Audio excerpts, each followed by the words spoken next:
Yes, yes, yes. Thank you for being here on this Sunday afternoon. Y'all see the title. I'm gonna wait for some more people to get in here. You already know how we gotta start off the show. I gotta share it. We're going live on Facebook, YouTube, and X. I will upload this to Rumble later on, but we're gonna talk about the civilization before Adam and Eve, family. Now, modern day biblical texts, they don't speak of past civilizations. So you get the secular story of Adam and Eve. Okay, you get the artificial story after the reset. See, Adam and Eve take place after the reset. Now God done reset this joint many a times, and he lets you know every time he reset the earth, or what they call the world. See, the world is how you see things. See, the world today has been reset in all actuality. Let me share this video, man. It's gonna take a minute, man. Let me hold on. Tony Rock, Trump's a known pedo. What does this got to do with what I'm talking about, dude?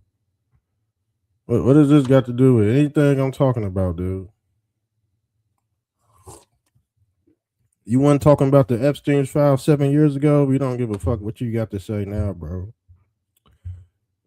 If your page wasn't getting torn down, uh, 7 years ago, you ain't talking about shit. Everything that's on the Epstein's file, we already know about. You would have had to been a Trump supporter to know what everything in the Epstein's file was all about. You know how everything played out. You would have had to been a Trump supporter. You a liberal. You don't know shit, bro. This shit just now Johnny come lately to you. We been on this shit. That's why everything y'all say it don't matter. We don't care. Johnny come lately, man, talking about the Epstein's file shit is old. Epstein file shit is old. It's new to the normies. They're like, oh shit, what about this? Man, we been talking about that shit. I ain't fucking saying nothing new. That's what I'm saying. These motherfuckers right here, the liberals, they part of the old world. They still trying to hang on to the old world because they know their future is being well. They never had a future to begin with. They worried more about Trump. Trump ain't even the biggest part of the Epstein's file. That's how I know you fucking dumb as fuck. Trump ain't even the biggest part of the Epstein's files, y'all. Shit, that's the thing. What Epstein had going on is what we talking about tonight. Past civilization. This shit tied into the Epstein's files too. What we about to talk about because Epstein hit a reset button too, especially if you took that jab. And Tony Rock, I know you took that jab. You might have Jeffrey Epstein DNA in your body. Look at what Kevin Sorbo said. If the shots were given away for free because they are life threatening, why isn't insulin free, chemotherapy, and EpiPens? Because they got the shots had Epstein's DNA in them. We already did an episode on that. So Tony Rock, you might be you might be Jeffrey Epstein might be your dad. Okay, once they do the DNA and shit, your shit gonna be linked back right to Jeffrey Epstein. Guess what? You gonna be a hypocrite. Your father gonna be a fucking pedophile. Your damn father gonna be a. That's why I said people can't talk about the Epstein's files, especially if they been poked with that. You know what?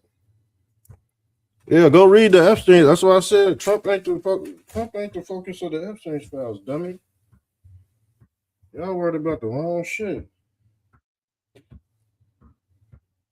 Y'all walking around with Jeffrey Epstein's DNA and shit, you nasty bitch.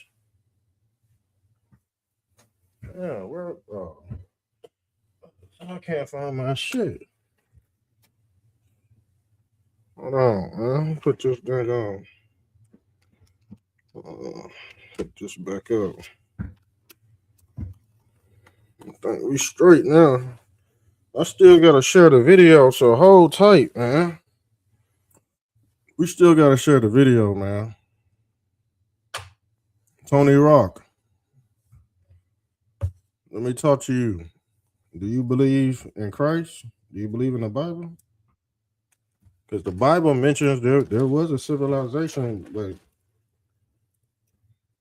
if you're not aware of it, it's gonna go over your head. Because the beginning was the word, and guess what? A lot of people like to twist the word. They don't read it for what it is. They don't know what this means. They don't know what that word means. But when you really look at the etymology of the word,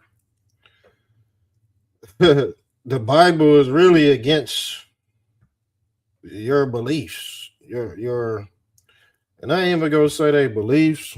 The Bible is against your indoctrination. If you really want to break it down, I've seen some of the best debates with credible people, and it seems like some people just don't know what's going on, man. But if you're a part of that crowd, of course you go believe in the story they gave. You're not gonna believe in the back. See, they don't tell you the backstory for a reason. They don't tell you the backstory for a reason because you'll probably self-delete when you find out the truth. Just like Tony Rock. Tony Rock, man, once you find out the truth about that JB,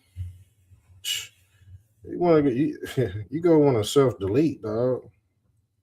I think that's why Trump didn't really want to put that shit out. It is a national security threat, but the crimes on there are so astronomical. It's not going to register to the average human being that's already fucking dumbed down and brainwashed. See that these motherfuckers look at you like Goyim, like internet slop.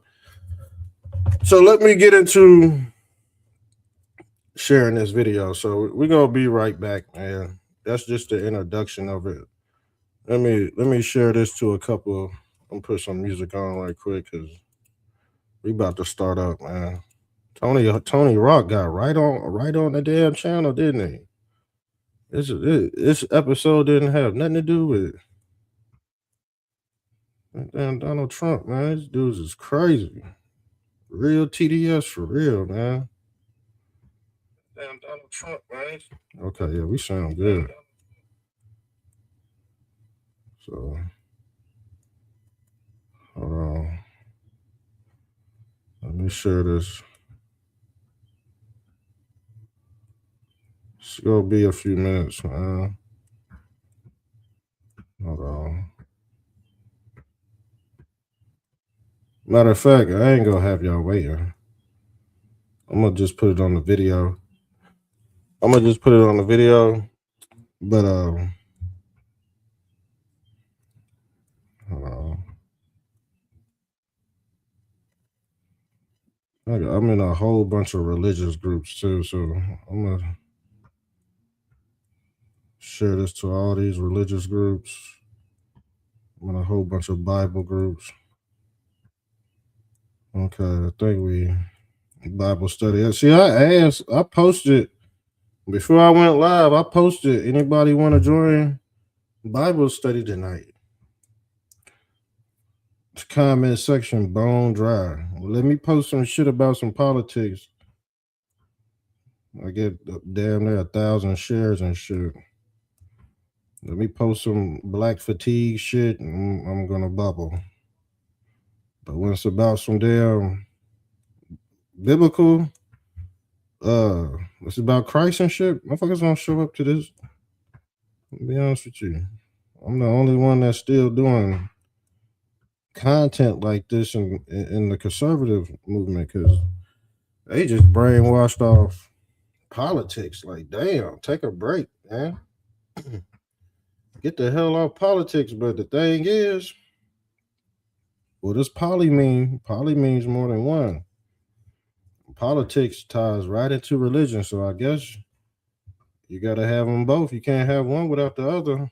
So, and basically, the Bible is a big political book because the political characters they're following the biblical script of Israel. So I guess you can't. I guess you can't separate the two. You really can't separate the two at all.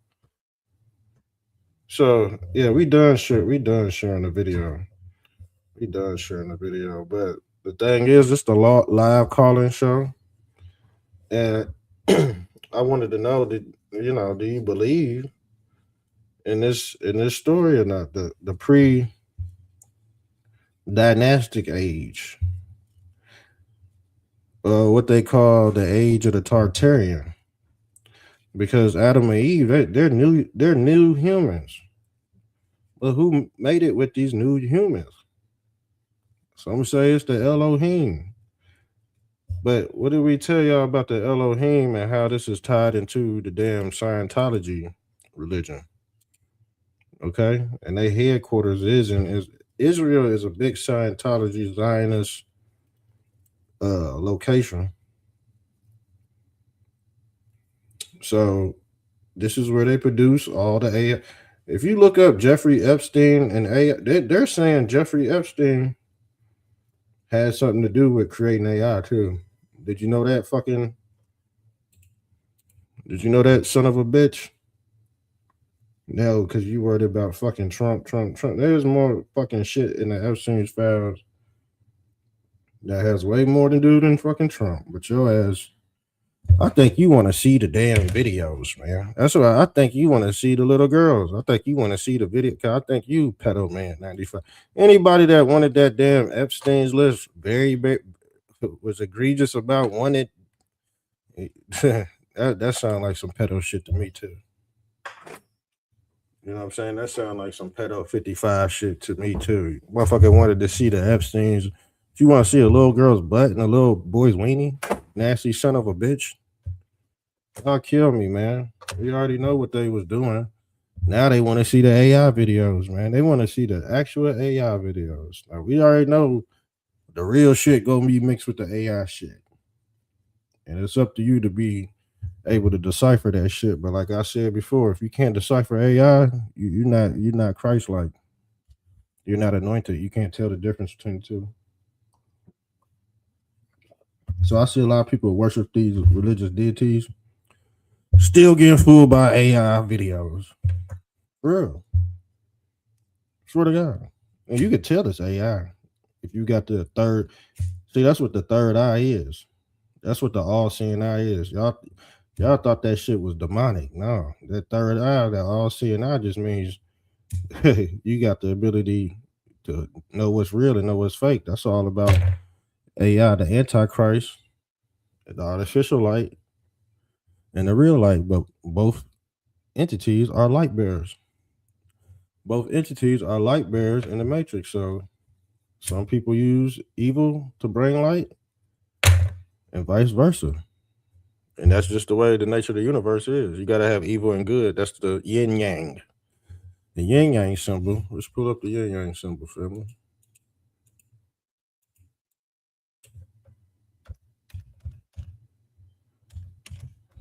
Yeah, let's put the yin yang because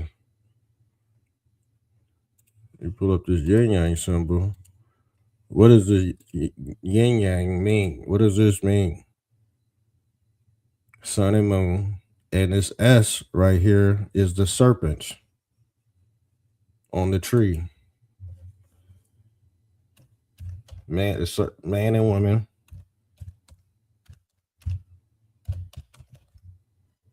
But that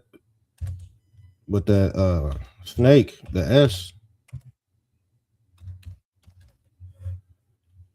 is the serpent right here, splitting the two. You see Christ? Christ is the serpent, splitting the tree of knowledge, or who they call the left side of your brain and the right side of your brain. Why is she calling my phone, man? Hello?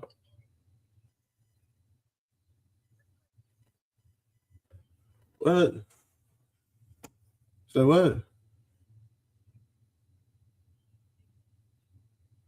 It don't matter, just surprise. Don't get no weird shit.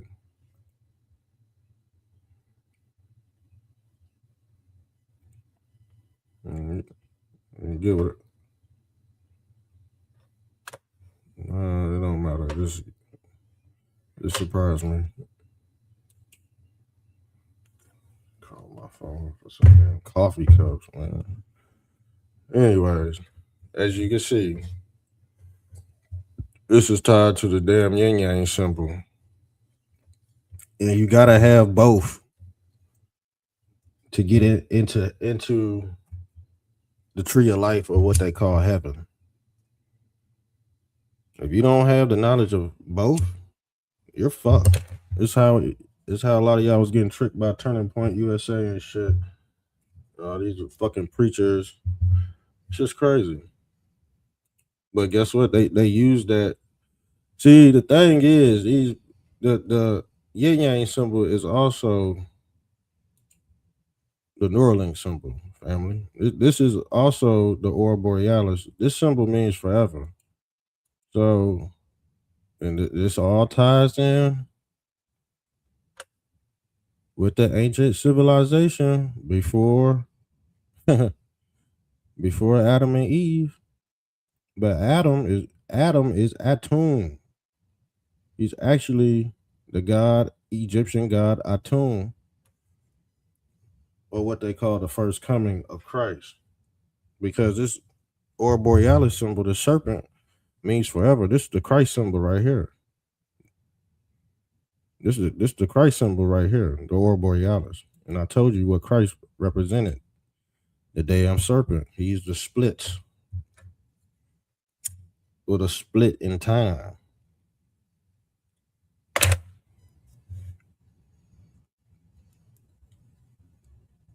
This is the reason why you call all these celebrities reptilians and shit, shapeshifters and aliens. This is why you could use the fucking, excuse my language. I know it's a Sunday, but you know how I get all my emotions tied up into esoteric knowledge. I get real emotional with this esoteric, so they're not gonna teach you this. They're not gonna teach you this. I'm probably the only guy on the right wing diaspora that knows esoteric, because how y'all dealing with the outside world is not good. Y'all dealing with the outside world like an NPC. Y'all dealing with the outside world like an NPC, y'all. And I said, why are they dealing with certain topics that are prophesized in the Bible? This shit prophesized in the Bible, and you mean to tell me you don't know what's going on out here? You don't know? You mean to tell me you don't know nothing? It's just real. It's just real, bro. People are actually walking around here with no discernment. But like I said, let's read. Some biblical interpreters argue that jinn, who is jinn? The jinn is the genie out the lamp. Okay? The jinn, let's pull this up.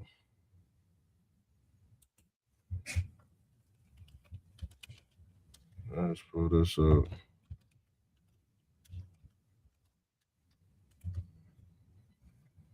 You see, it's the jinn right here. That's the blue genie.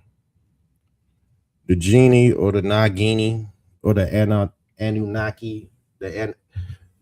Who is the god Anu, an Egyptian deity, and he's a winged serpent too, with a damn tail. With a damn tail. So, like I said, what does the blue genie personify? What does the blue genie look like? He looks like a sperm cell. He looks like a damn sperm cell. But like I said, the personification of the sperm cell is the man merging with the woman to create life. This is what genie. See, when you dealing with in the astral realm, when you being reincarnated, when you doing this in the astral, because the thing is, once you leave your body, you got to start over again. That's the gem. But they say you get 3 wishes. One of your wishes is to reincarnate back on Earth because you didn't finish your damn mission. And if you don't finish your mission, you ain't satisfied with your mission on Earth, by default, you're gonna want to reincarnate. Okay. But they saying that these ancient people that destroyed this earth, which I believe was not a long time ago. I'm gonna be honest with you. This is what I believe. All this ancient shit was about 500, no more than 500 years. No more than 500 years.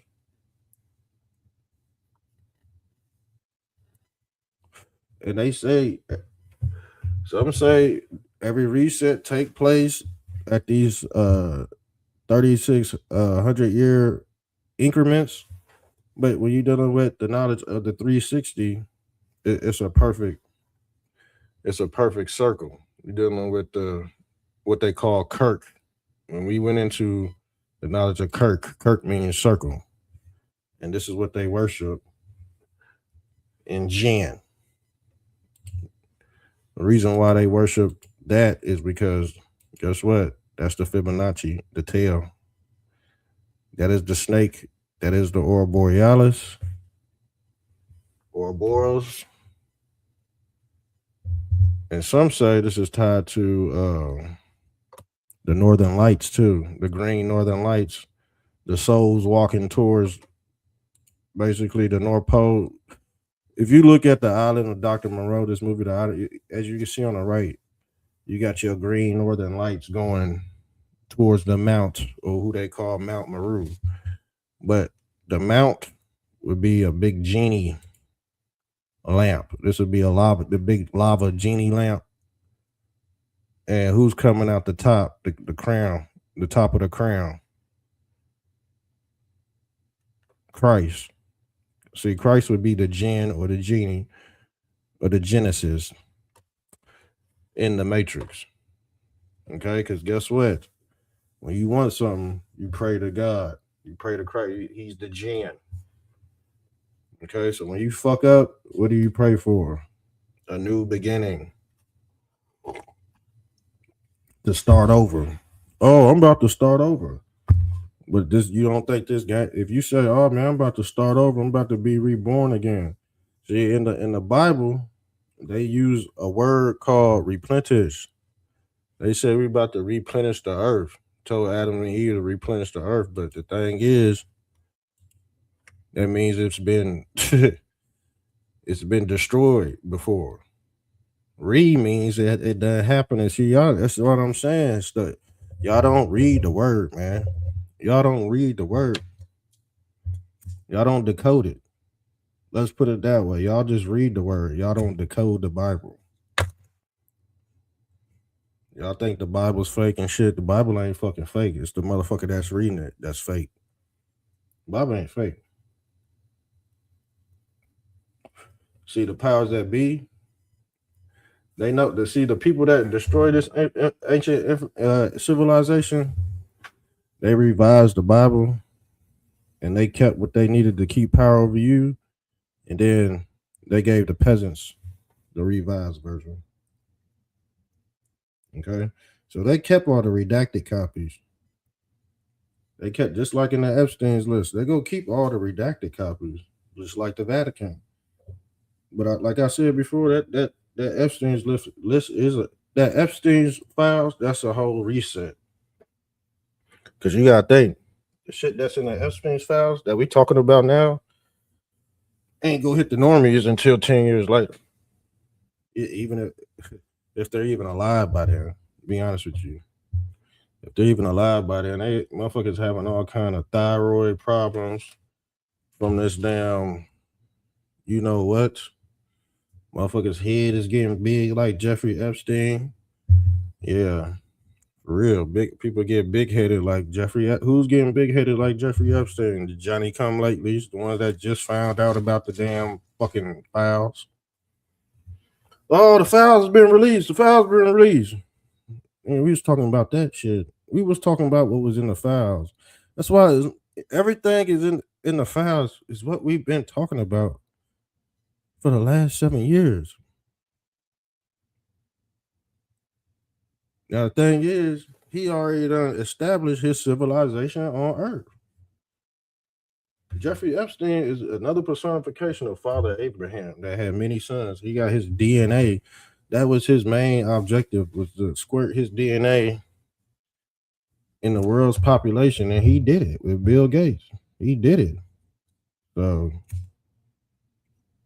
ain't no talking.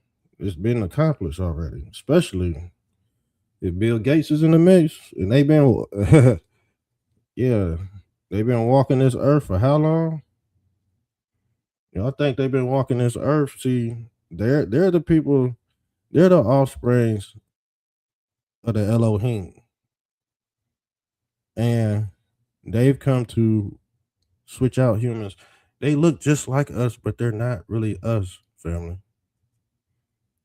And these motherfuckers outlive us. They can reincarnate as soon as you blow them up. That's why I said Trump blowing up the Alatola. Shit, another one's gonna pop up. Another one's gonna pop up. Another one. He's gonna have to kill. I don't know how many motherfuckers to get to the center of the Tootsie Pop.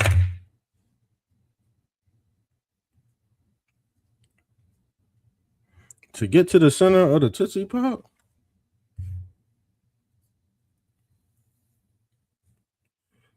And like I said, these Alatoilas, they could very well be AI.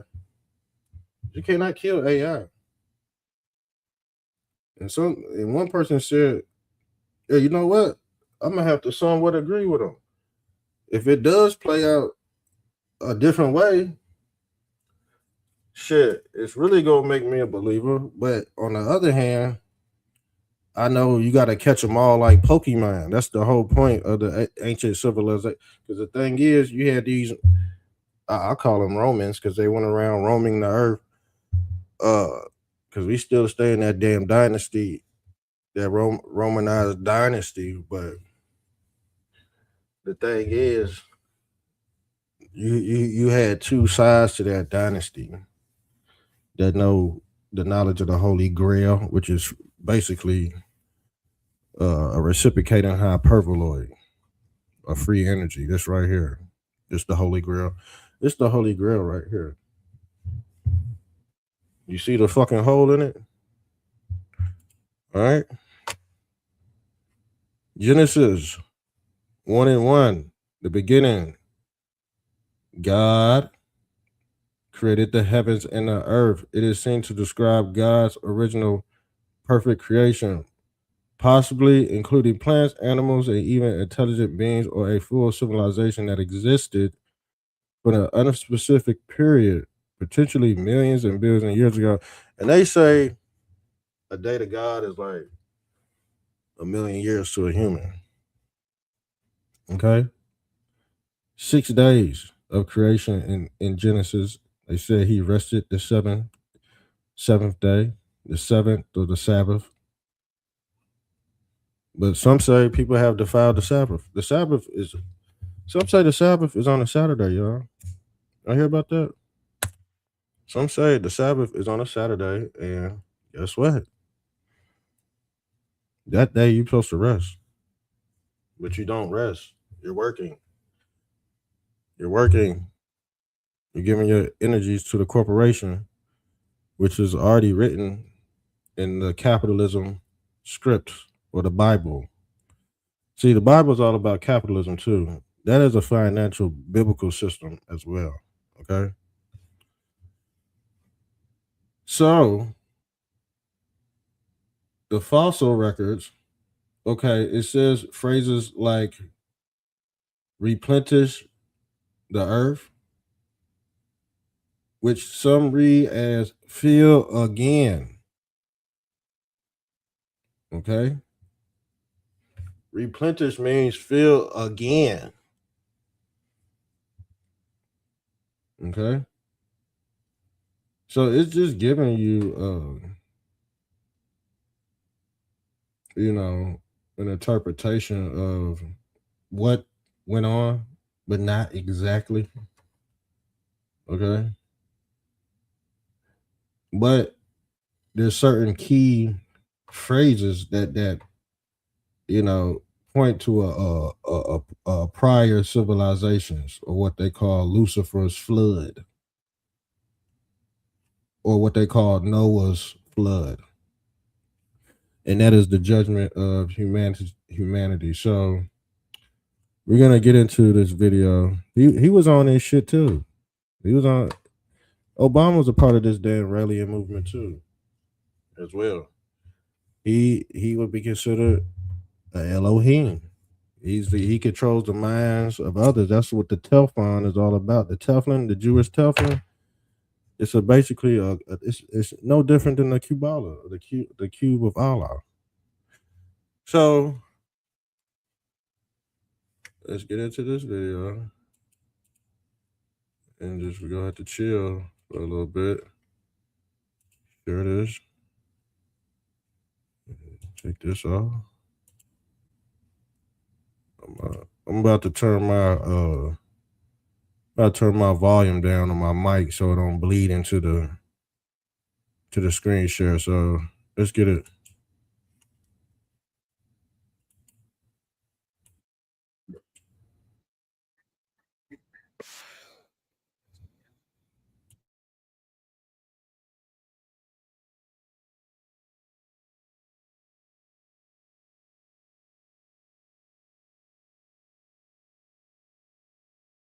Canaanite, Phoenician Canaanite.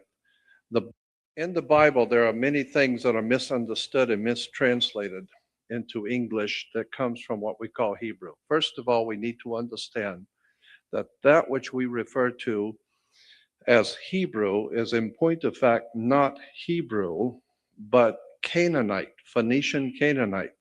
The bloodline is from the ancient Middle East called the Phoenicians. The Phoenicians, that area in which Phoenicia existed was called Cana, the land of Cana. So today we refer to the Canaanite, Phoenician Canaanite language as Hebrew.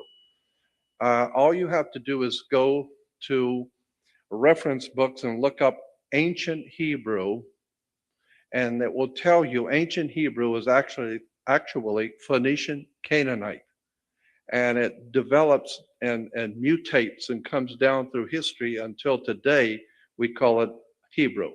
But Hebrew is actually a Phoenician language.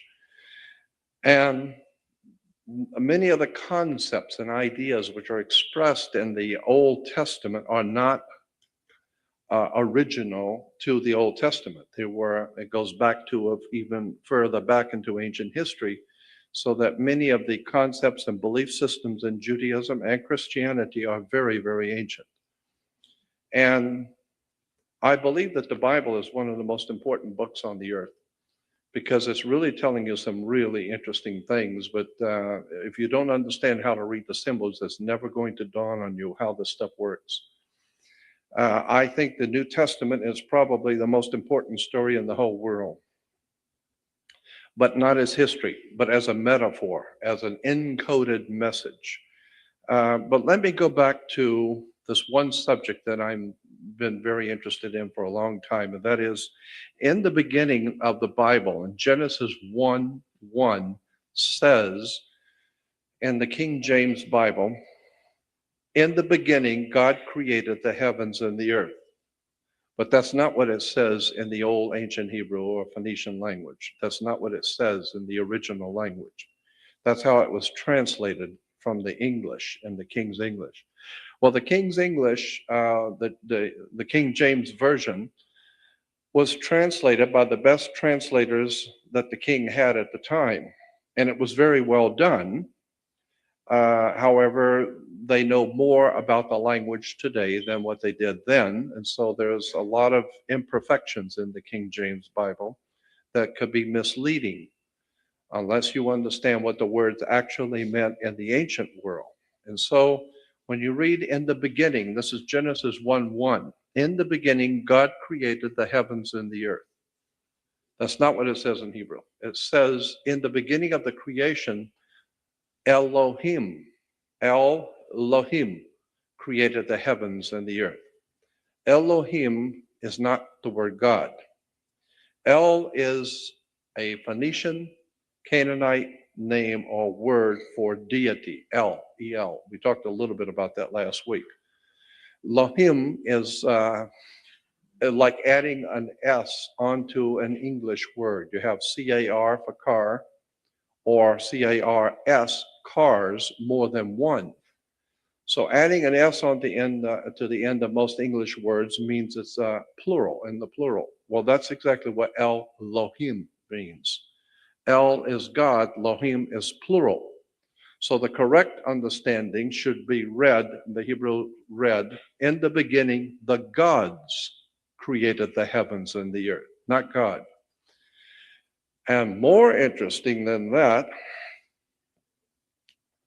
this is why, incidentally, in Genesis 1:28, when God is creating Adam and Eve, the first couple, and it says, God said, come, let us make man in our image, according to our likeness. Who's us and our? Was God talking to himself? Come, let us make man in our image after our likeness. Later on in Genesis, I think it's 3, the scripture says, God said, here man has become as one of us, knowing good and evil. The point is, who is God talking about? Us. Here's man made in our image after looking like us. Here, now he's like us. Who's us? Who's our? Well, it's Elohim, the gods. So consequently, what we're talking about here is that the gods created us, created the heavens and the earth and all things on it. Now, more important to my, and this is the whole subject, of course, you could take this, in many different directions. But interesting, in Genesis 1:2 says, and the earth was without form and void. That's another mistranslation. And the original, it does not say that the earth was without form and void. Actually, it says, and the earth became a waste and a desolation. Not form and void, but waste and desolation. And it was not, as I said, the scripture, if you read it today in the Bible, Genesis 1:2, says, and the earth was without form and void. No, the earth became a waste and a desolation. Consequently, if you go to Genesis 9, which is Genesis 9:1, where God is talking to Noah after the flood of Noah's day, and God says to Noah, now understanding that according to the story, everyone has been wiped off the earth in the great flood, and so God says to Noah and his sons, his 3 sons, go forth into the world now and multiply and replenish the earth. And you ask the question, wait a minute, the word is R-E, replenish the earth, meaning not plenish, replenish, meaning do it again. Why? Well, simply because before Noah, there was a whole civilization. God brings a flood, according to the story. God brings a flood, destroys the world and all life on it. And now God is saying to Noah and his sons and their wives, go now on the earth and reproduce and fill the earth and replenish the earth. Well, that is a correct translation from the Hebrew, and I've talked to rabbis about that. And the word is replenish. R-E means do it again. Okay, it makes sense that God would be telling Noah to redo it again. However, if you go back to Genesis 1:28, where God is creating, the first chapter of the Bible, where God is creating man, and man and woman, Adam and Eve, he says to Adam and Eve, multiply and replenish the earth. Do it again, replenish the earth. Implying, of course, do it again. What are you talking about doing again? Well, if you just read Genesis 1:2 correctly, it said, and the earth was without form and void. No, the earth became a waste and a desolation. So the rabbis will tell you, and the rabbinical reference works will tell you that what is being said in Genesis 1:2 and in 1:28, when man and woman are being created, is that God is recreating all over again. And so consequently, the Bible, the Old Testament, is a story for this dispensation. This time, the world is being recreated. Now, what happened a million years ago, 10,000 or 100,000 years ago, that's none of your business. For you right now, this is what you need to understand. And the bottom line is that we are not the first creatures on the earth, the first time man's been on the earth. We now know that man has been on the earth probably millions and millions of years, and that for us to think that mankind was created 6,000, 7,000, 10,000 years ago is ludicrous, because we know better than that. And so consequently, that's what the Bible is saying. God is saying, replenish the earth to Adam and Eve. Do it again. Who is God? Well, the scripture says, and this is a very difficult word to deal with, God, G-O-D, because that has a lot of baggage. What are you talking about when you talk about God? Well, God is dog spelled backwards, as I said. This is why churches have dogma in their teachings, because it goes back to Anubis, Anubis the dog star, Anubis the dog, the god of and the ancient Egyptian religion. But when you look at the word, and now I get back to what I was going to say to start with, that in Genesis 1:2, where it incorrectly says and the earth was without form and void, no, the earth became a waste and a desolation. The two Hebrew words that are being translated there is tohu and vohu. Pronunciation, it would be Toe-hyphen-who, tohu. That's not the way it's spelled in Hebrew, but that's the way it's pronounced. Toewho, tohu. Vohu would be voewho, tohu, vohu, waste, desolation. There's only two places in the Bible where tohu vohu is used, and those two places, they're always used together. And there's only two places to start with. One is in Jeremiah, and one is in Genesis 1:2. And in the scripture in Jeremiah says, I saw the earth in a vision, and the earth was tohu vohu, meaning the earth became, and my eyes, I saw the earth, and it became a waste and a desolation. Well, when did that happen? Well, according to the Jeremiah prophecy, it happened many, many, many thousands of years before. And the prophet Isaiah said God gave him a vision. And in the vision, he saw the earth and tohu vohu, which is the earth became in his eyes. It was beautiful. And the scripture says that, Jeremiah says, and the earth was beautiful. Its animals, its birds, its civilizations were absolutely beautiful to see. And then tohu vohu, it became a waste and a desolation, meaning that the earth probably was a very beautiful place thousands and thousands of years ago, maybe 100,000 years ago. And Jeremiah was given the opportunity to see the way the earth was 30, 40, 50,000 years ago, with animals and a whole different beautiful world. And then something happened, some kind of a major catastrophe, tohu vohu. It became a waste and a desolation. Now, when you go back to Genesis 1:2, tohu vohu is always understood to be a situation that the earth goes through when it changes from what the ancients called one dispensation to another dispensation, or one period of time in God's history, not our history, but in the history of the universal God force, the way it keeps time. And of course, it's, one day is 1,000 years. Well, that's probably more than that. Theoretically, using the term God, how does God keep time? Well, my Lord, God's forever. So, I mean, how long would that be? So in the universal God force concept of time, millions of years are nothing. So consequently, what is being said there is that tohu vohu implies a total destruction on a cosmic level between dispensations of creation between God.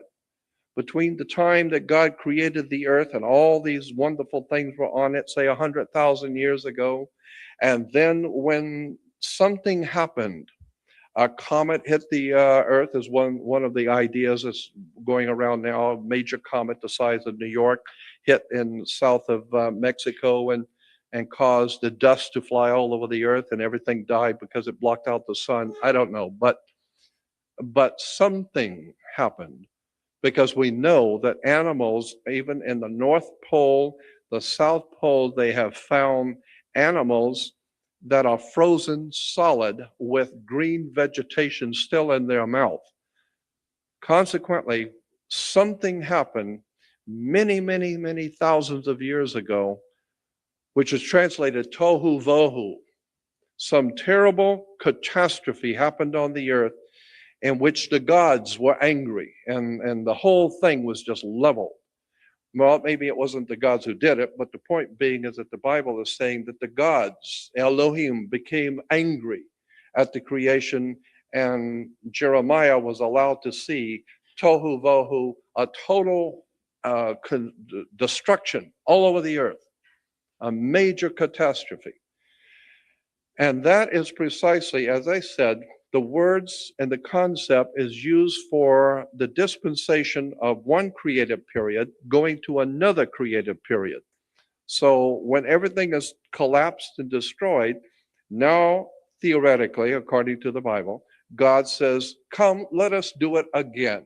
All right, let's start all over again, and let's create a man and a woman. And Rabbi Marvin S. Antelman, some 35 years ago, Marvin Antelman, Antelmann, Marvin Antelman of Newton, Massachusetts, was 35 years ago president of the American Rabbinical Association. And he and I were very close friends for many years. I used to chide him all the time about his understandings of the Bible. But Rabbi Antelman, president of the American Rabbinical Association, said to me, I asked him about that scripture where God said, come, let us make man in our image after our likeness. And I said to Rabbi, what are you talking about? Come, let us. Who's us? Did God got to get permission from somebody else that's working with him, or what? And he says, no, it's a misunderstanding on how the sentence is understood by Gentiles and Jews. Jews also misunderstand. They don't know any more than the Gentiles do. There is a correct way to read that sentence. And the normal way people think that scripture is saying, when it says God said, come, let us make man in our image after our likeness, most people think that that's God is saying, come, let us create a creature. Let us make a new creation, a creature, and we will call him, maybe we'll call him man. So come, let us make a creature, and we will call him man and woman, man with a womb, man. And that's what most people understand that scripture to mean. That's not what it says at all. Rabbi Antelman says, nowhere in the Bible does it say God created man. It doesn't say that. Go back and read it correctly.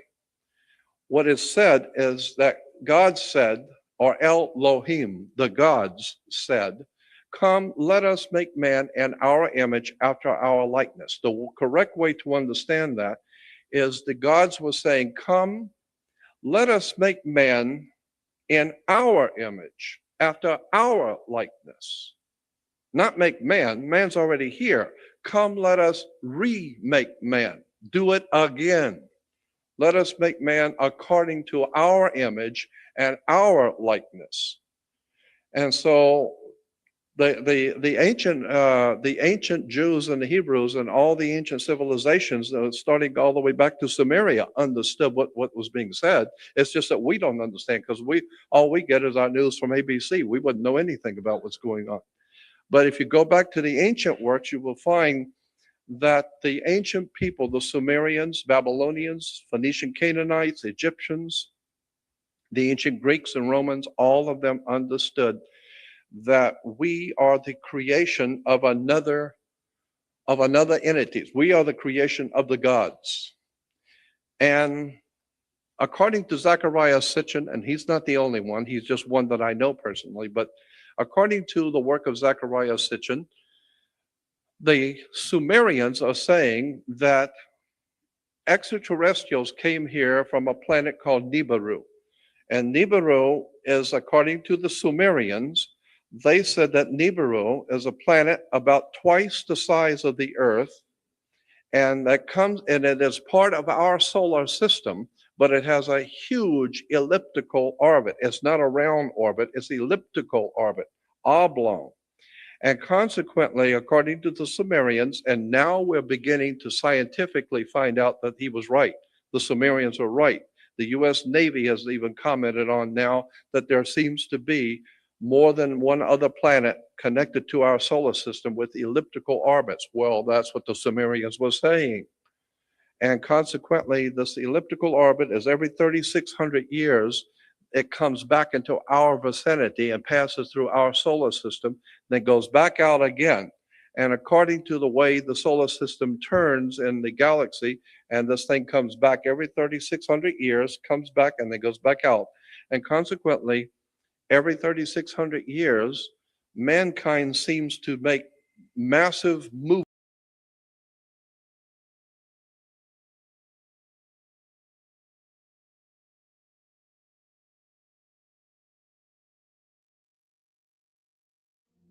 This is a photo taken in Jeffrey Epstein's Manhattan townhouse. It seems to show a doctor performing a medical procedure on Mr. Epstein's dining room table. We looked through about 15,000 records from the Epstein files to understand how Jeffrey Epstein cultivated and rewarded a small circle of doctors as a means of control over the women in his orbit. Mr. Epstein dictated when these women got plastic surgery, even when they went to the gynecologist. And he could also take medical care away.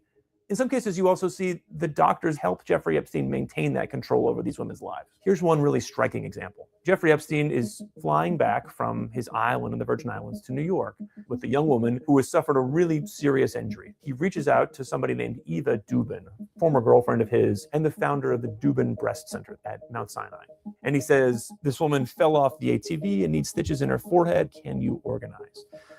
She responds, okay, Jess Ting, plastic surgeon at Mount Sinai, is standing by. Call me as soon as you land. And then you see the next day from Jeffrey Epstein, Dr. Ting put 35 stitches in her head, laid out on the dining room table. And that brings us back to this photo, which appears to be of Dr. Ting. Dr. Ting declined comment on this photo.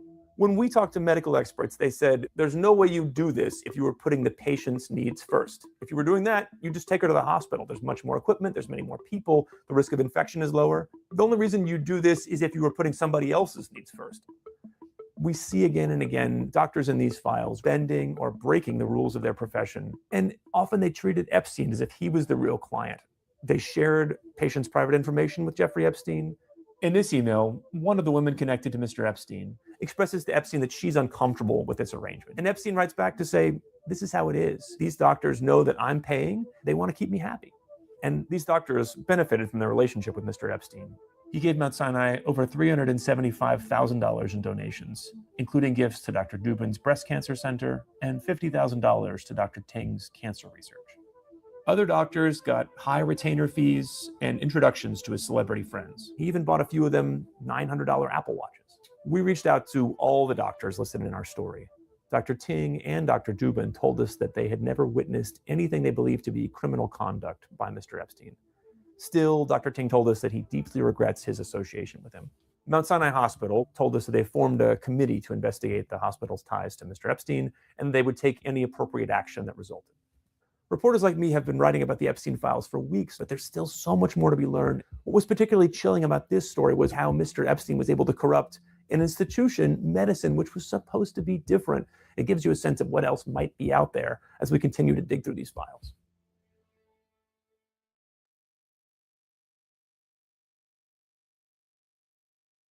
not us. We have no idea what's going on right here in our own city. But the ancient peoples knew and said that the gods told them that every 3,600 years they come back through. And when they come back through, why travel a long distance when they could just wait? The planet's going to be in the close vicinity, and when it is, it'll be here for a few months.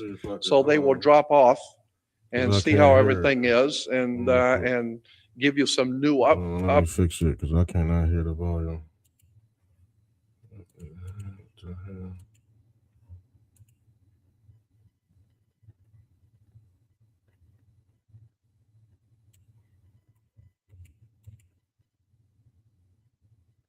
Still can't hear his ass.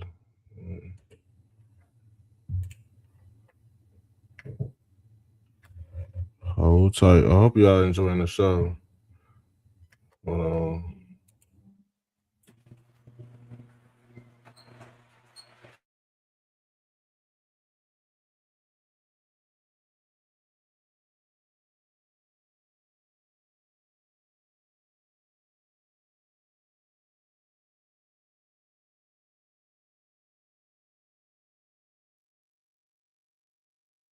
and give you some new some new concepts and new ideas, depending on how smart you are. If you're still as dumb as last time they were here, why bother? But if you've progressed a little bit, they will give you a little bit more to work on. Then they get on the planet and leave, and another 3,600 years goes by, and mankind progresses again. So all of this makes some kind of a legitimate sense if you are able to look at science, philosophy, religion, biblical history, and be able to balance it all out. There is a modicum of truth in all of this, because scientifically things are being proven now that the Sumerians were saying many thousands of years ago. So the point being is that God said, "Come, let us make man in our image, after our likeness." Interesting. In relation to that, and again, I go back and reiterate that Rabbi Entelman said the correct way to say that, or to read that scripture, is that the gods said, "Come, let us make man in our image." Not make man, but let's make him in our image, after our likeness. Well, that's interesting. You mean we were already here, but for being so great, we weren't that great? Yeah, we were hominids. We were Neanderthal man. We were Cro-Magnon man. We were whatever these creatures were that we're digging up all over the world. In the south of France, we're finding Neanderthal who stand upright, Homo sapien, but they were just a little different from us. But they had certain qualities that showed that they had some intelligence about how to do things. And then all of a sudden, out of nowhere, from the Neanderthal period, we pop in. Our skin and flesh is different than what the Neanderthals would have been. Our skin is thinner. We can't take the cold like animals do at 2 o'clock in the morning on the desert when it's 20 below zero. Animals are out there. They live through it. We couldn't.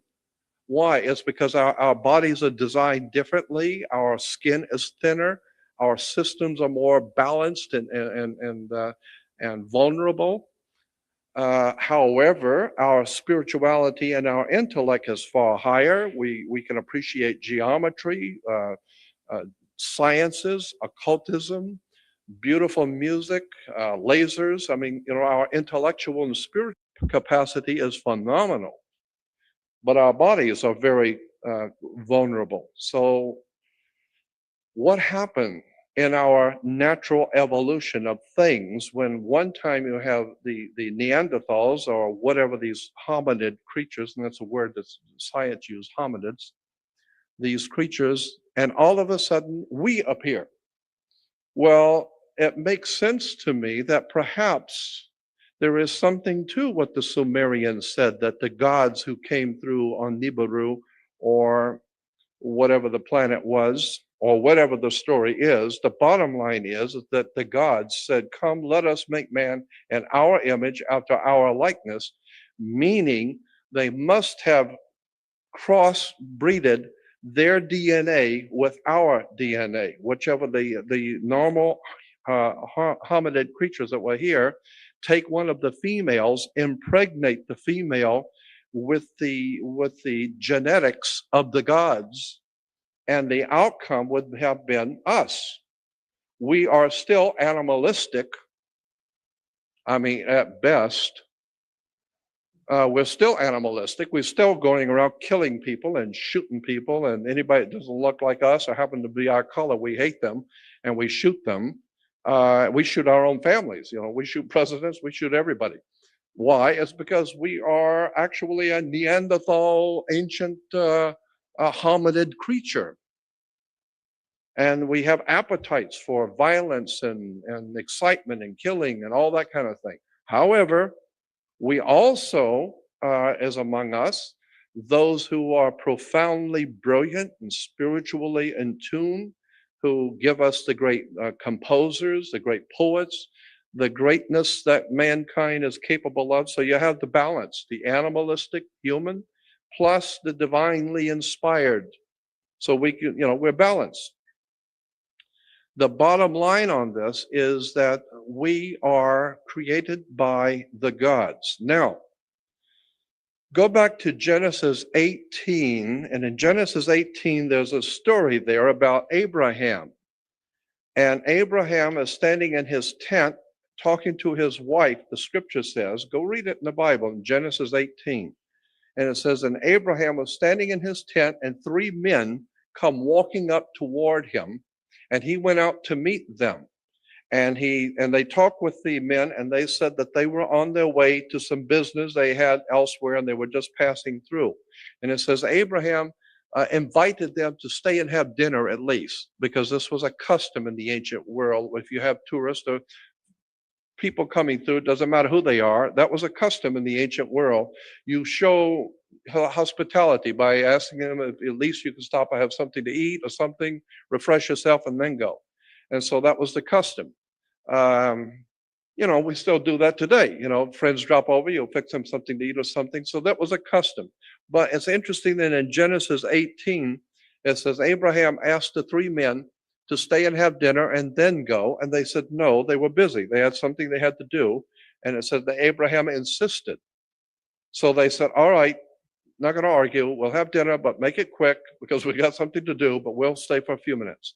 So it says Abraham had Sarah make something to eat. And after eating, 2 of the men got up, thanked Abraham for his hospitality, and said, but they really must go. But the 3rd one stayed to talk for a little bit. Then later on, and that's in Genesis 18, in the next chapter, Genesis 19, you find out that those 2 men are now the 2 men who are in Sodom and Gomorrah, Genesis 19.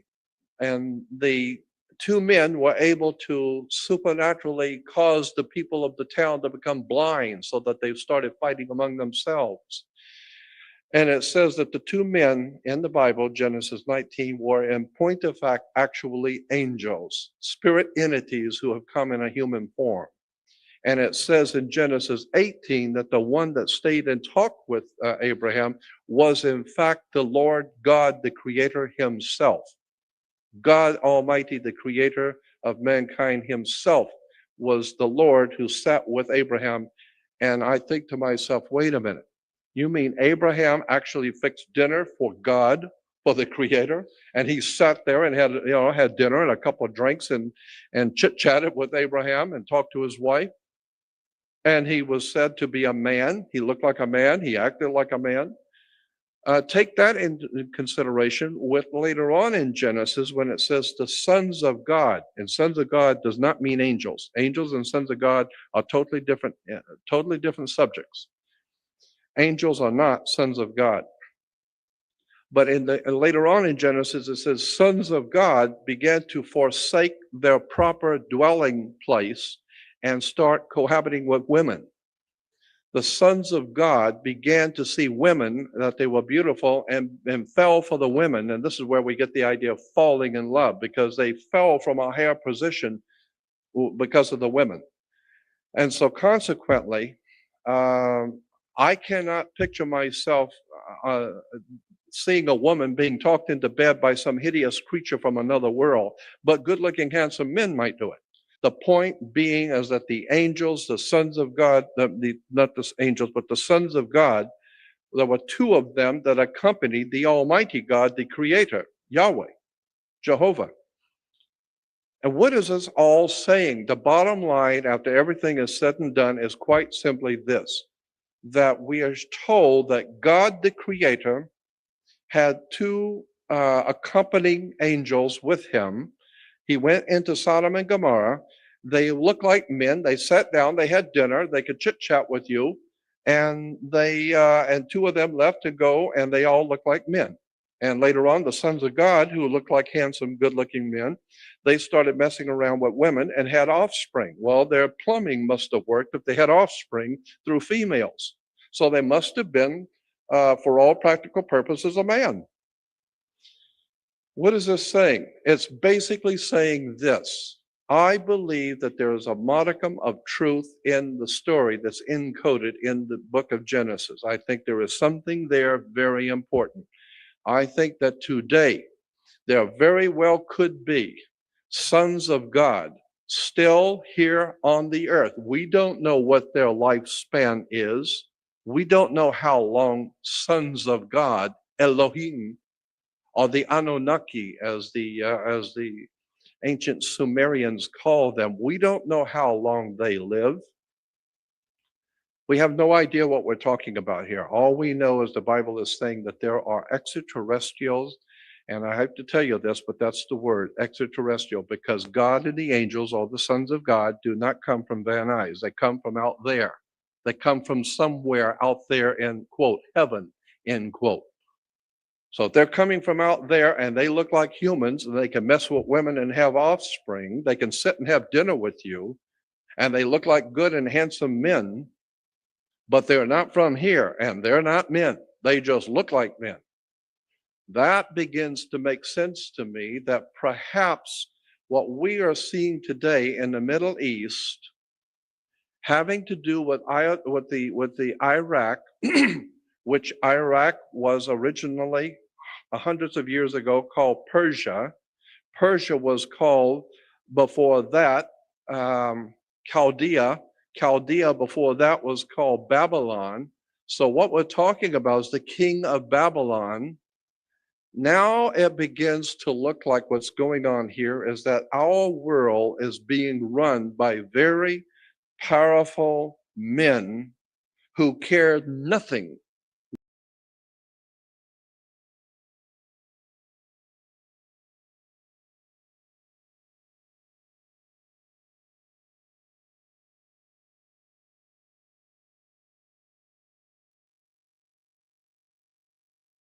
happen. One of the most famous spiritual healers in the world rarely talks to anyone on camera.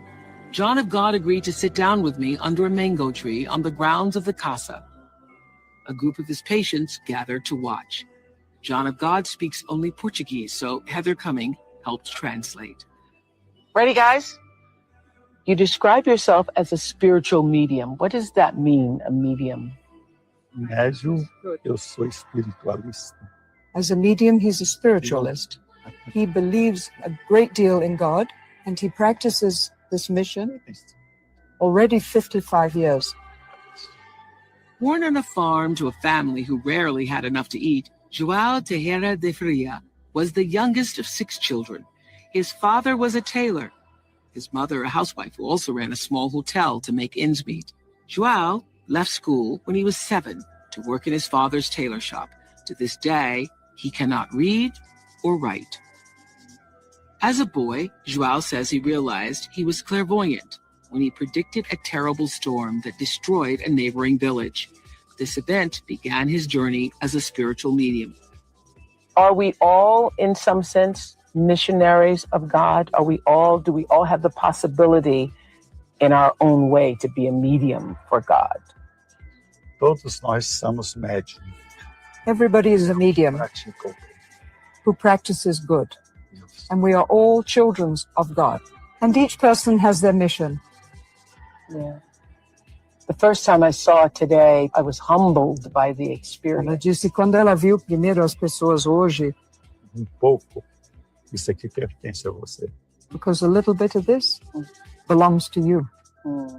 A part of this belongs to you How so? I don't understand.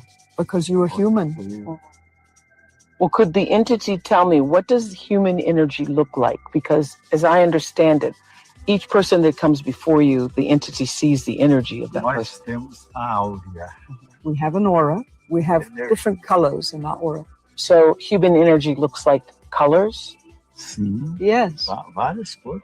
various different colors. What does something like cancer look like when you see inside? Quando vê aranha, Sendo da vontade de Deus, não? when he sees cancer, Deus no seu coração. he starts asking that this be taken away, be removed, being God's will, because it is not he does not have the power. It is God who has the power. And he prays to have the person's cancer removed by God.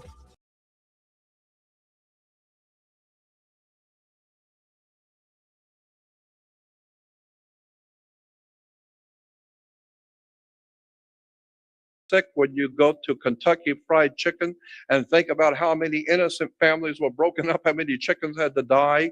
You couldn't care less. They're just chickens. They're just animals. And so consequently, I think that the sons of God, the Elohim, Anunnaki, I don't care what name you give them, they are still here. I am totally convinced that we are now seeing in the Middle East, with the United States government doing what it's doing, with the rest of the world preparing for something, tohu vohu. I think what we're actually seeing is a profound, awesome, terrible tribulation coming when the gods are going to battle like two men fighting over a woman. The gods are going to battle for the ownership of us. And consequently, when you understand that Saddam Hussein is Persian, Persia is Chaldean, Chaldean is Babylon. And we're talked in the Bible is filled with, in the book of Genesis and all the way through to Revelation, talks about how the gods of Babylon were to be cursed and they were evil, and that the good God was going to destroy Babylon. I think what we're seeing right now is in Israel, America, England, when you begin to look at the symbols, the words, the terms, the national coats of arms, the seals of nations, listen to what the president is saying. I am totally convinced for my own self, and I've been looking at this for over 40 years, I'm totally convinced what's going on right now is that the president of the United States has no control over anything. I think that what's going on is there are very powerful, awesome creatures on this earth that look like men and they act like men and they can eat with you, but they are not normal human beings. These people are despotically powerful, murderous in their intent.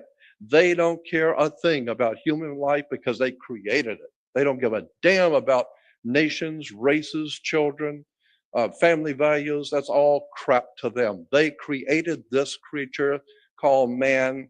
They are in a whole different world than we are. They don't see the same things. Their technology is so far above us. Their understanding of human creation is so far above anything we understand. They are, as far as we're concerned, gods. Consequently, I think that what we're seeing now is a war between the gods, and consequently, tohu vohu. I believe that it's my opinion that we're going to see in the next 2.5 years trouble like we have never seen it before. It's frightening, the implications of what I just think back on the gods and when they're at war. You like war and you like bloodshed? Well, stick around. Now you're going to see how the gods do it. You love America loves all these war movies. Good, stick around. You're going to really want to see this one because the gods are going to show you what war is really all about. And it hasn't got a thing to do with sparing the children and only dropping bombs on military. And no. The gods, they don't give a damn about none of it. They're here to do one thing, and that is control and take ownership of us, their creation. Incidentally, if the concept that I have outlined that we creatures, we humans, are actually the offspring of the gods, or some kind of a mating action between the extraterrestrials or the Elohim, Anunnaki, the ancient gods, whatever you want to call them, if there is something to this, if there is any validity to this concept that extraterrestrials who came from heaven, yeah, of course, if they came here and they said, come, let us create man or make man in our image and our likeness, you've got a very interesting situation here. You have Neanderthal or hominid creatures, and we haven't even discussed where the hominid creatures came from. We're not even dealing with that yet.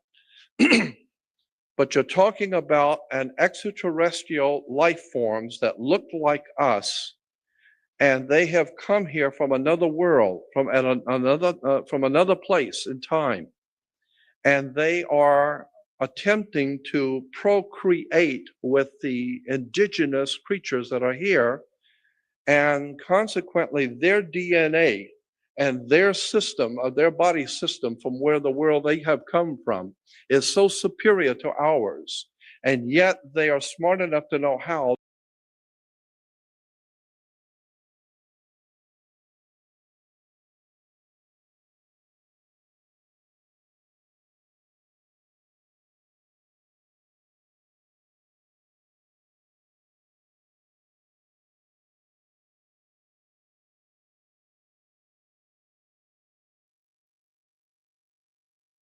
For 47 years, the Iranian regime has regularly targeted and killed Americans. And while Democrats talk tough on Iran, they sought no action. In 2008, before becoming Secretary of State, Hillary Clinton said she would attack Iran if president.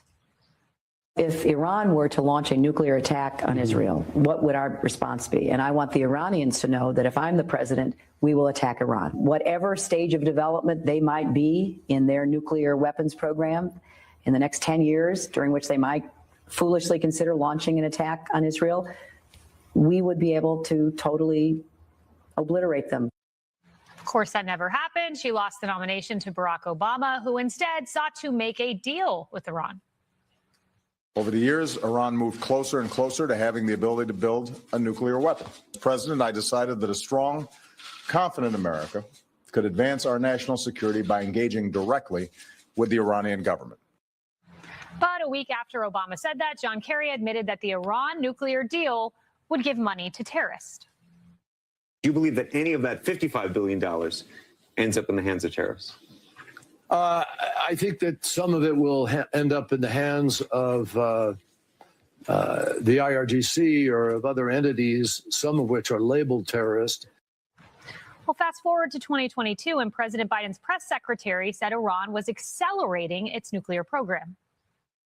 Iran has rapidly accelerated its nuclear program and reduced cooperation with international inspectors in non-performance of Iran nuclear deal commitments. Their breakout period is down from about a year, which is what we knew it was during the deal, to just a few weeks or less. But all Biden said was don't. And a couple months later, Obama admitted he made mistakes with Iran by not helping activists on the ground more. And in retrospect, I think that was a mistake. Every time we see a flash, a glimmer of hope, of people longing for freedom, I think we have to point it out. We have to shine a spotlight on it. We have to express some solidarity about it. Well, now today, it's President Trump who sought action while Iran is trying to talk tough. Are you afraid of a U.S. invasion in your country? No, we are waiting for them. You are waiting for the U.S. military to invade, the ground troops? Yes, because we are confident that we can confront them, and that would be a big disaster for them. And maybe he missed President Trump taking out the Ayatollah along with 49 others before taking out those counting votes for the next Ayatollah.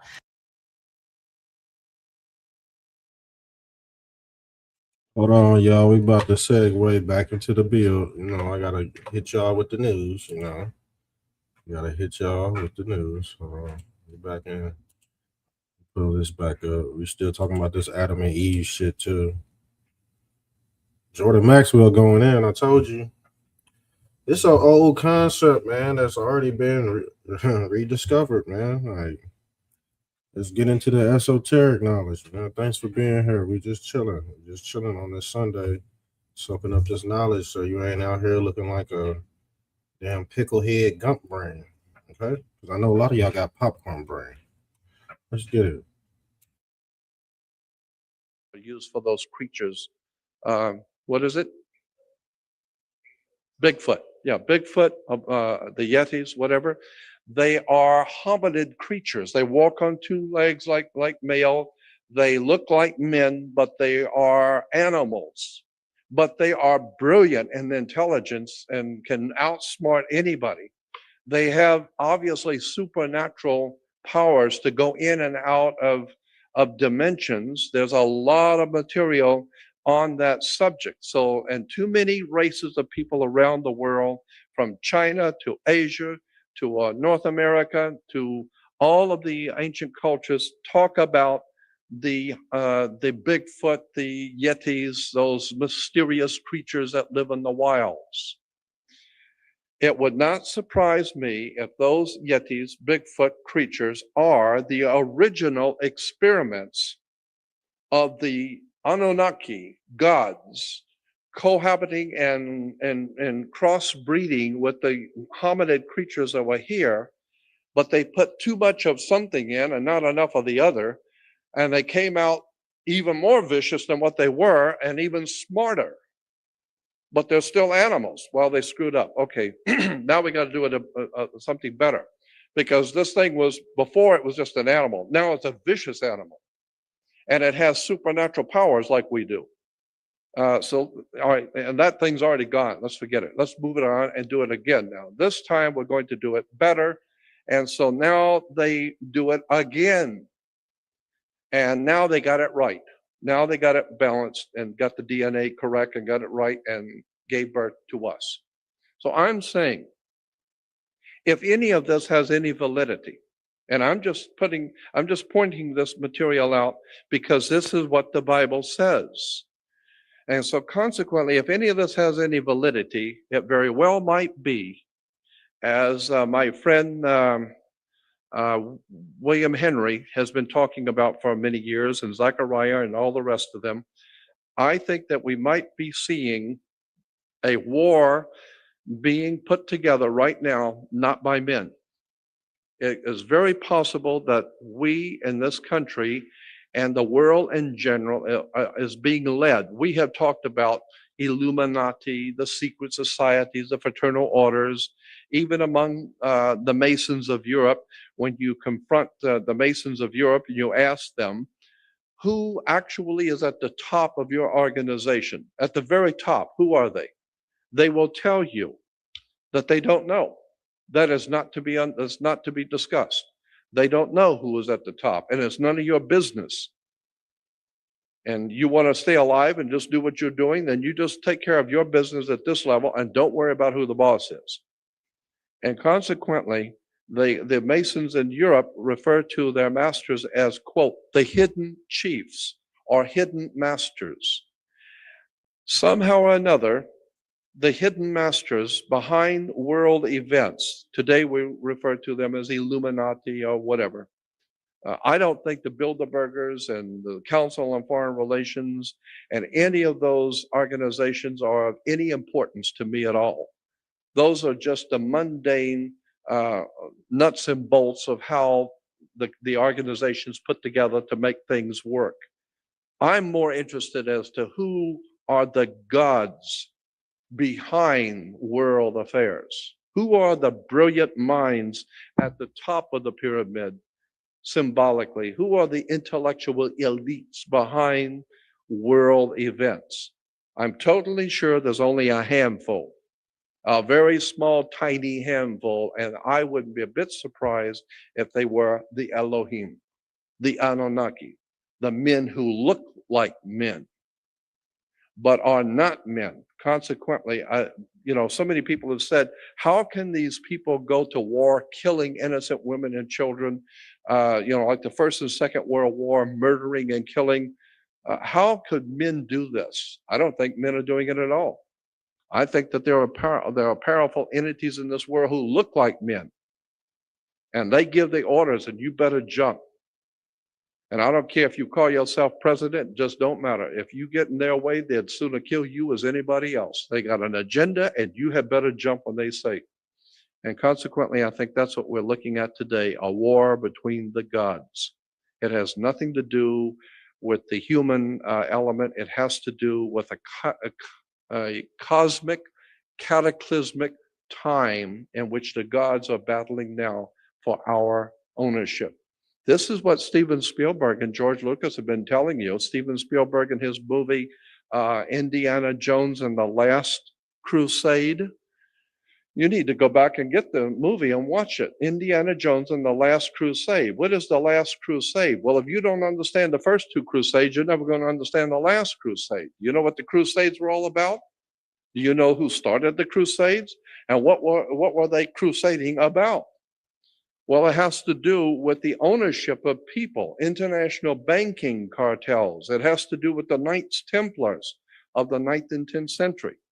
So consequently, what if you don't understand what the first two Crusades or the first three Crusades, then you're not going to understand Indiana Jones and the Last Crusade. What is the Last Crusade about? It has Indiana Jones looking for something called the Cup of Christ or the Holy Grail.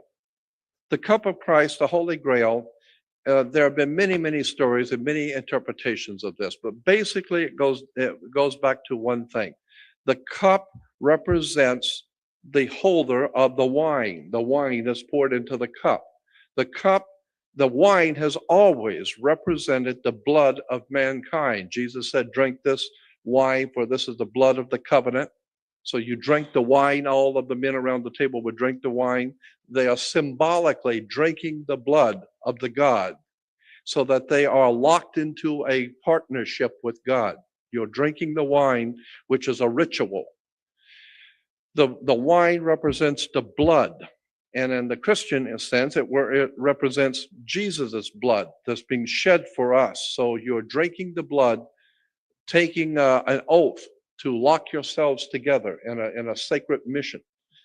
All right, but the Holy Grail, the lost Grail, is a cup in which you pour the wine. The cup represents the earth, and the wine represents the blood on the earth. So the cup represents the earth. The human blood on the earth is the wine in the cup. Consequently, whoever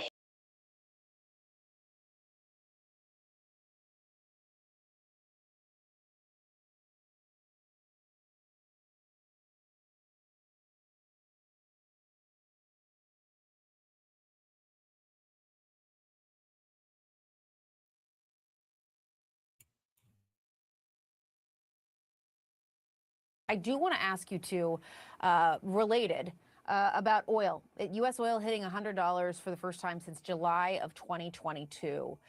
Obviously, that is going to have major implications, not just for the world, but certainly people, Americans right here at home. What's the significance of that?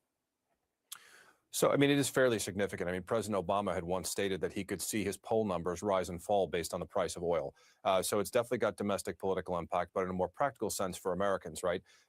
We get very little Gulf oil coming to the U.S. The impact directly of that oil that's not really coming out, about 20 million barrels a day, really goes to markets in the East, so over to India and China in that direction, right? But there's an overall, market effect in terms of the price of oil, which we're seeing now at Brent crude there at about 108 a barrel, or WTI crude about 108 a barrel. In speaking to some of the ship brokers who are responsible for moving oil around the world, they're saying that this could spike somewhere between 100 and 150. We've got about 7 to 14 days or so before the Straits of Hormuz really turns into a crisis. Lloyd's of London, others in the insurance business, right, are people insuring ships. They're not in many cases because of the current geopolitical situation. So the United States is actually building an insurance mechanism to help insure those boats to transit the Straits. And they're talking about U.S. military escorts going in and out. in speaking to folks with a level of risk, it's assumed that the most risk takers in the industry are really the Greek shipping owners, and the Chinese need the oil. So the suspicion is if the Greeks and the Chinese, the ship owners, get together, they could probably put together movement of somewhere between 4 and 5 million barrels, a day coming out of there. But that's only 25% of the total volume. That also, is notwithstanding any potential drone attacks or things of that nature coming out of there. So once the oil storage tanks are full and gets backed up, they have to shut down production on the back end. It takes a long time to sort of turn that back on. So the ripple effects will last for a little bit. Yeah.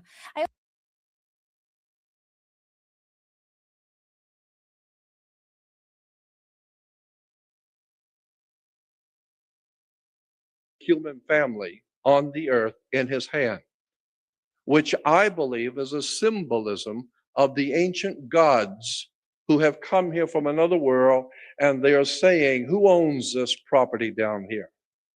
Well, we created it. You created it, but we own it. We're coming in and taking it over.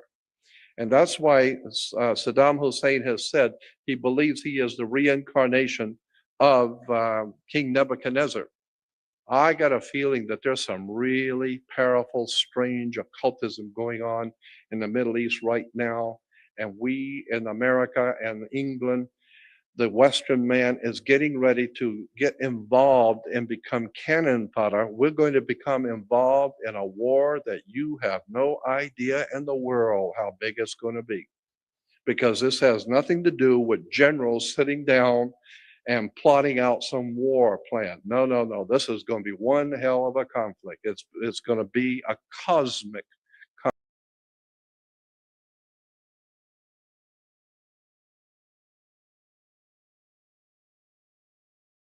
Hear that? I've posted this about The View. Oh, The View. A lot of you, boy, you hate The View and you hate it. You ain't sharing anything. They're under investigation under the same laws and orders that I'm result yet. Oh, forgive me. That's what I forgot. You have no faith. You have no faith in the plan. You want everything done on your time. The heck with the plan. No, this is taking too long. Why is this taking so long? Because all of this corruption is a 5-minute solution, according to most of you. Taking the Panama Canal back. When President Trump, Jimmy Carter was dying, quote unquote, oh boy, President Trump, he's such a this, he's a that, he has no respect for Jimmy Carter. President Trump was hammering Jimmy Carter for selling the Panama Canal. Why would quote unquote Joe continue Executive Order 13936 from July 2020? Why would he continue that? It's with Hong Kong.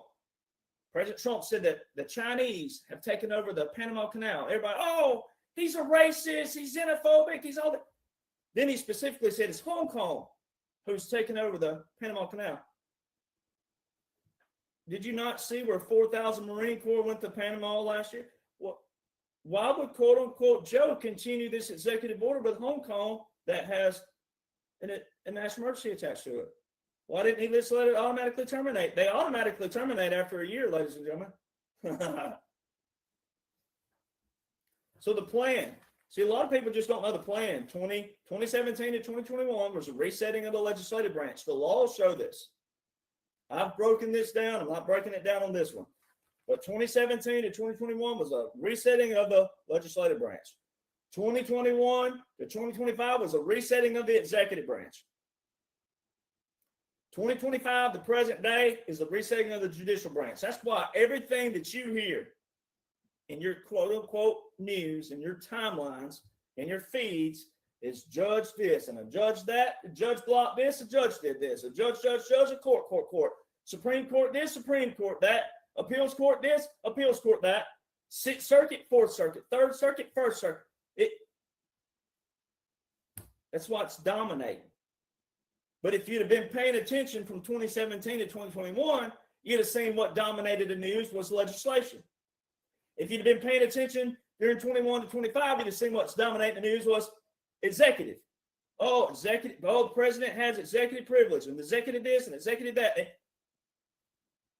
And the whole format, if you will, 2017 to present day, is the resetting of the Declaration of Independence as prescribed in the Declaration of Independence. It's word for word. So I will reiterate, April 2016. That was before President Trump. That was before President Trump and the election of 2016. April 2016. Unconventional Warfare Pocket Guide puts out a new booklet. It updated a few things, which we'll talk about in a minute. May 2016, out of nowhere, the Supreme Court, more liberal Supreme Court at that time, takes on the Military Justice Act of 2016, and they clarify that military laws and military courts are separate. They're a separate jurisprudence from federal courts and laws. I've been telling you, military personnel are already supposed to know this, that military is separate from federal. We're the first line of defense. We were established first, and we're the last line of defense. January 17, 2017, Federal Continuity Directive 1 was updated. The same day, you have a joint publication by the military was updated. June the 13th, Federal Continuity Directive 2 was re-established, which is the implementation of the Part 1. This is the implementation of that one. June 16th, 3 days later, there's the joint publication of that one. So one's an operational and one's a planning. Get that? So you plan first, then you do what? Operation. Plan, operation. Those are your continuity of government, your national essential functions. What happens in a catastrophic event? What are we going to do during this catastrophic event? How are we going to take care of it? How are we going to keep the government functioning, even though we're in a continuity government, which means there's a military government, the military's taking over. Bingo. All right. December the 20th, 2019, I just got validated this past week. They had it all over the news that they were saying President Trump is abiding by the what? The War Powers Resolution Act. There's only one entry in that whole Chapter 33, which is your War Powers Resolution. There's only one entry that applies to President Trump. It's the one I've been talking about, Section 1550. Come on, folks. It's all there.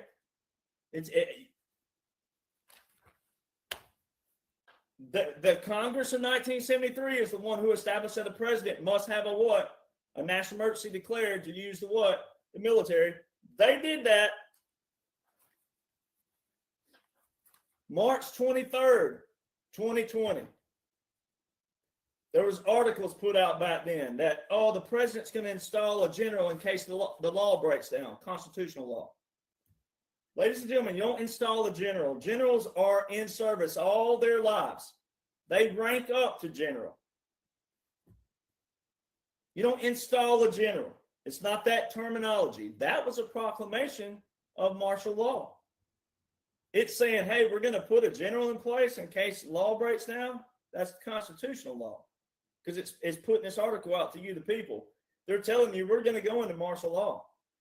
You can look under the State Department. The president does not have to give you a formal declaration that we're going in martial law. Why would he tell you that we're going in martial law? That would flag the enemies that, hey, they're on to us.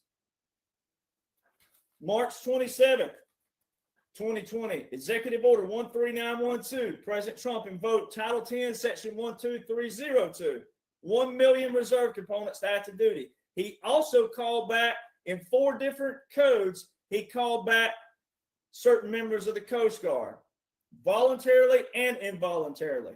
Very key. Coast Guard worked with the Navy during times of war. All right. April 1st is when we launched the operations with Venezuela in the Caribbean Sea. That's when we launched that operation. April 1st, 2020. They just named it last year, but it was actually launched. You can go to Southern Command and look on the official page. You can read all about it. All our joint partners, everything. April 30th, Executive Order 13919. President Trump invoked Title 10, Section 12304, which requires 2 years preparation when you look in our military manuals, which means this is a pre-planned operation, what we're doing.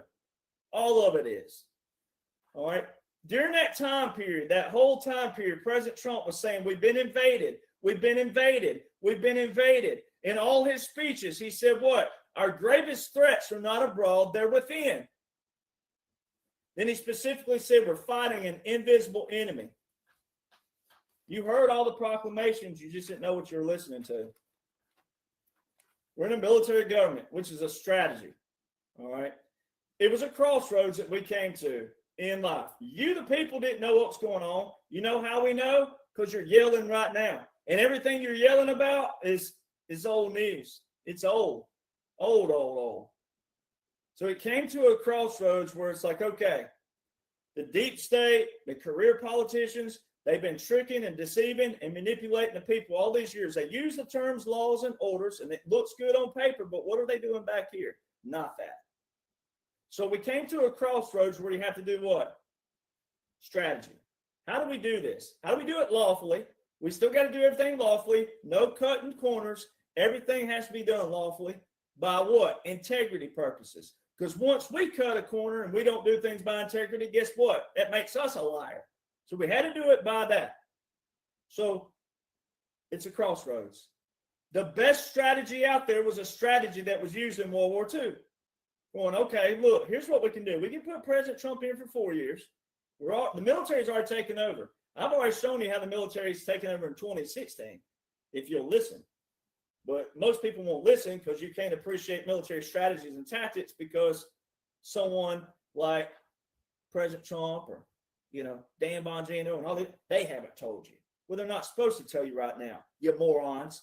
All right. Now, that's a term of endearment to me. If I call you a moron, it means I love you, but you're acting irrational. All right. So it's not necessarily that you're a moron and go take a hike, but come on, people. That's the whole point of a strategy. And the 45-47 is a visual that we're not through 47 yet. So that means we're still in the operation, which means you, if you care, you need to learn what? The operational plan, the blueprint, the strategies, the tactics. They're all there. The laws, the orders, the executive orders, the proclamations, the treaties, they're all there. So if you're still running all these mouths out there, just, China,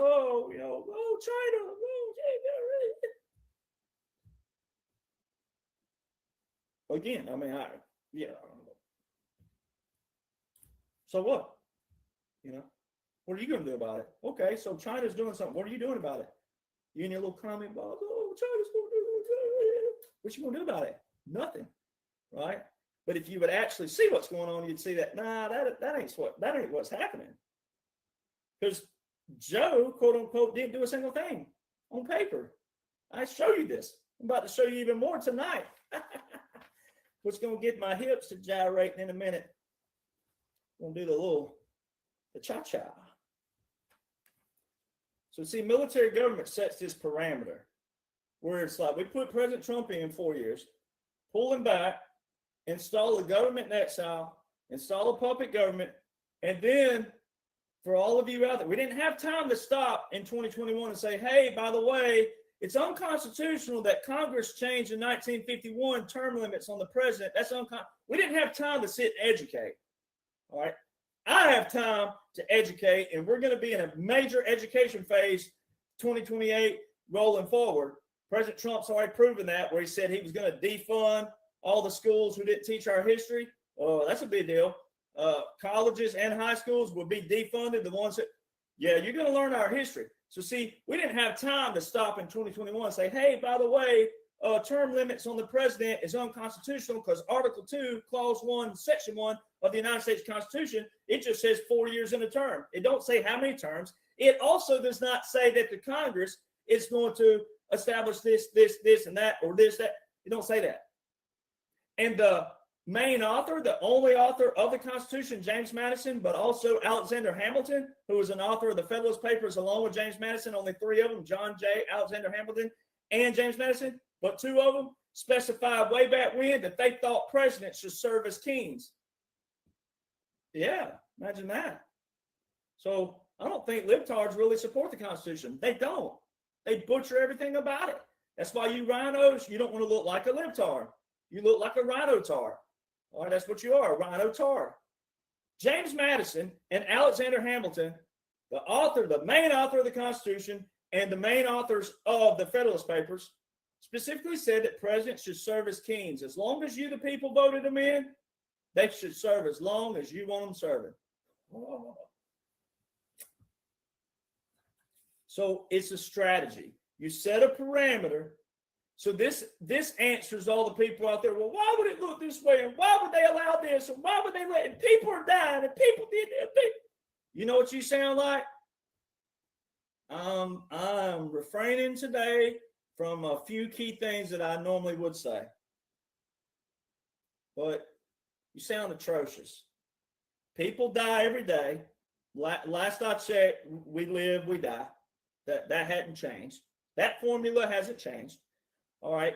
Last I checked, you haven't done anything about the people dying. You haven't done anything about the homeless.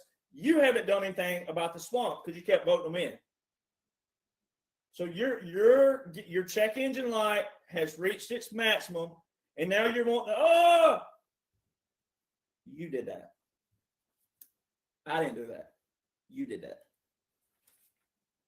So you draw a line in the sand. President Trump gave everybody a chance from day one. Step across the line. Do what's right by the people. Step across the line. The military parameter lets certain things happen where you could see it. You, the target audience, you, the normies, you, the commenters, you, I've got an opinion and I've got a voice, but you ain't done nothing all these years.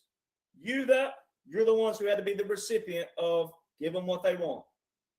Because you clearly can't name the three branches of government. You're yelling and cussing and fussing, and you have no solutions. So you have to be the recipient of it. Then you have to go, okay, you also listening to me, you have to go, hey, I don't want to be a part of that. I want to be a part of history. I want to apply myself. I want to apply myself where I can. Or maybe you're experienced. Maybe you're a good accountant. Maybe you're a good, there's things that you can apply yourself. That's what President Trump's looking for everywhere, in every state. Be a fighter. Get in the ring and fight. Don't be the one out there yelling and cussing and fussing and doing this and that, and you're not doing a thing about it. Change your way of thinking. What's the quote again? That doing the thing, same thing over and over and over again, expecting a different result is insanity? Well, that means you're insane. I don't want to call you that, but you look like that. So there's three kinds of military jurisdiction, and I've read these before, so I'm going to read them again, just because when you read them and then you apply all the laws and orders that's in place, you'll see them.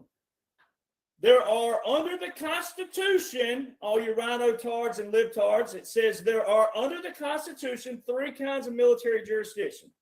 One to be exercised both in peace and war.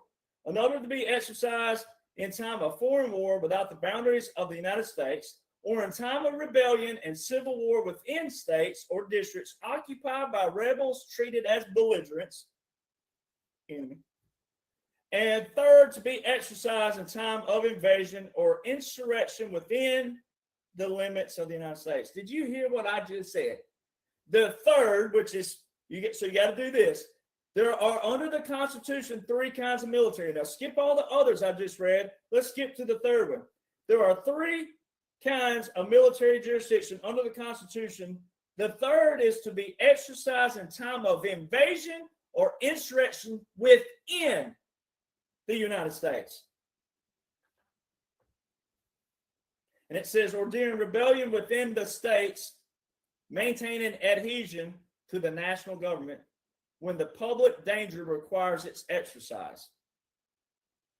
The first is called military law and is found in acts of Congress prescribing rules and articles of war, which our laws of war came first in the military before the Declaration. It says, or otherwise providing for the government of the national forces. The second is a military government, superseding, as far as may be deemed expedient, the local law, and exercised by the military commander under the direction of the president with the express or implied sanction of Congress. Well, there you go. March 23rd, 2020, that whole we're going to install a general. It says what? Military commander under the direction of whom? The president. And it says express implied sanction of Congress. December the 20th, 2019, Section 1550, which was a part of the NDAA of 2020, which is a defense budget. You got to know these things. The third may be denominated martial law proper and is called into action by Congress or temporarily when the action of Congress cannot be invited in the case of justifying or excusing peril by the president. Well, I can make the case that Congress was in a what? They're in a continuity of government. President Trump, Executive Order 13961, December the 7th, 2020. The president can call that. And it says in times of what? Insurrection or invasion is when the president. What did President Trump say all through March 2020 forward in every speech? We've been invaded. We've been invaded. We've been invaded.